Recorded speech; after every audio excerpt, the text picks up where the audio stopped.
Pourquoi constituer une SCI? On se retrouve juste après ça.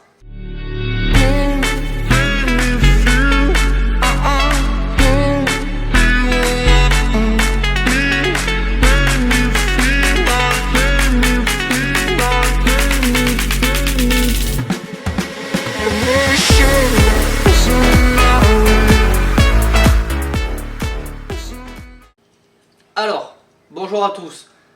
Pourquoi investir dans une SCI ou prendre une SCI pour investir?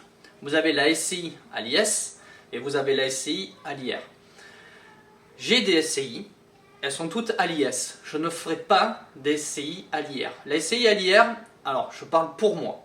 La SCI à l'IR est carrément transparente, c'est-à-dire que au niveau de votre SCI, quand vous allez faire vos impôts, clac, va revenir directement au niveau de vos impôts. Pour moi, une SCI à l'IR, pour faire le bon montage, c'est quand vous êtes en dessous de la tranche de 14%. Pourquoi?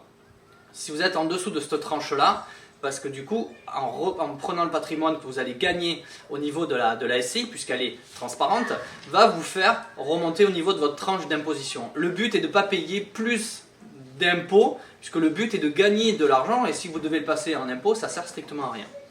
La SCI à l'IS, donc elle paiera un impôt sur les sociétés et vous avez des tranches. Vous avez une tranche 15 et 28 si je ne dis pas de bêtises, ou 14 et 28. Donc du coup par rapport à un certain montant, vous avez la première tranche et après au-dessus vous avez l'autre tranche. C'est pour ça que c'est bien de l'avoir en plus d'avoir votre SCI à l'IS, parce qu'en plus vous allez pouvoir faire passer des charges dedans qui vont impacter sur sur les revenus globaux. Donc du coup payer moins, vous avez les frais kilométriques pour avoir le restaurant, parce que vous avez un bien qui est loin, voilà, il faut y aller, vous pouvez aller passer tout ça dessus. Vous pouvez peut-être passer l'ordinateur, vous pouvez peut-être passer le téléphone, internet, puisque du coup il vous faut un bureau, vous pouvez le faire de chez vous, donc vous payez un loyer. Tout ça, ça va le faire descendre.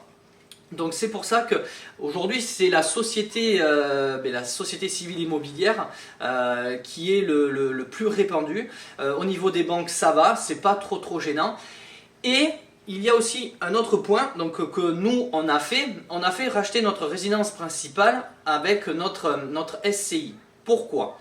Parce qu'on va faire rentrer les enfants. Là, c'est pour faire passer du patrimoine, pour éviter de payer des droits de succession.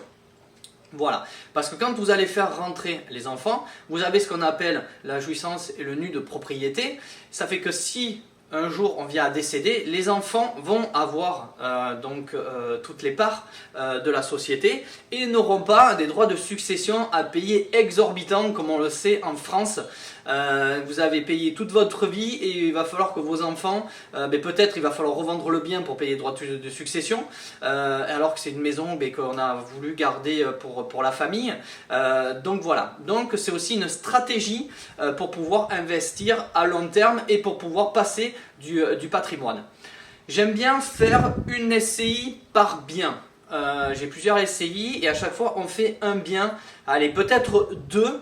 Pourquoi ? Parce que si un jour vous voulez revendre le bien, vous pouvez revendre directement la SCI avec. Donc c'est aussi avantageux de ce côté-là. Donc voilà, donc vraiment la SCI a une puissance et aussi une puissance parce que si vous faites beaucoup de choses en nom propre, à bout d'un moment vous allez être capé au niveau des banques et du coup vous ne voulez pas passer à côté. Donc soit vous faites racheter un bien comme on a fait dans la SCI, ou autrement, vous montez une SCI, vous mettez le bien dedans et comme ça, ça va pouvoir permettre d'enchaîner au niveau bancaire. Et dans la SCI, vous pouvez être 2, vous pouvez être 3, 4, voilà, SCI familiale. Après, il y a plusieurs choses qui existent. Ça, c'est à voir vous en mettant votre stratégie en place. Voilà, mais écoutez, si cette vidéo vous a plu, des petits pouces bleus, des likes, des partages, on s'abonne et puis moi, ça va pouvoir me référencer encore mieux et continuer à vous faire des vidéos. Allez, je vous dis bonne fin de journée à tout le monde. Salut!